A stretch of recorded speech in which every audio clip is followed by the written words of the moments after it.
Let's talk about a couple of those philosophy arguments from 101 that are constantly trotted out. I've had similar experiences.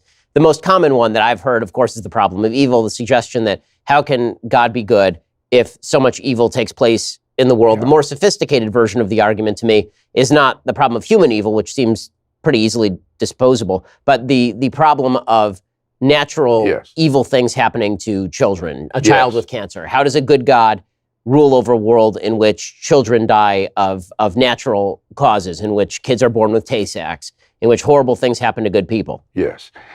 In dealing with this problem, I think it's really important that we distinguish between what I call the intellectual problem of evil and the emotional problem of evil. There is no doubt that emotionally, the evil and suffering in the world make it very difficult to believe in God. It's a tremendous emotional obstacle.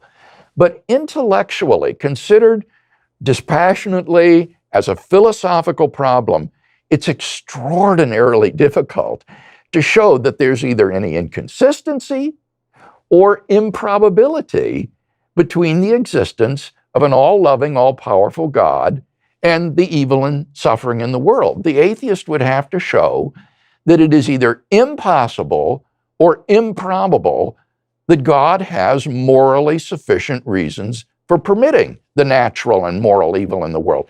And how could he possibly show that? We're simply not in a position to make those kind of probability judgments with any confidence. And so I think that the problem of evil, as difficult as it may be emotionally, intellectually, it lays a burden of proof on the shoulders of the atheist, which is so heavy that it has proved to be unsustainable. What is the fate of children who die at a very early age before having done either good or evil? If they are among the elect, why are they granted such a favor without having done anything to deserve it?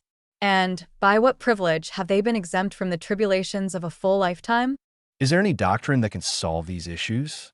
However, accept the existence of successive lives, and everything can be explained in conformity with God's justice. What we are unable to accomplish in one existence, we will in another. Thus, no one escapes the law of progress.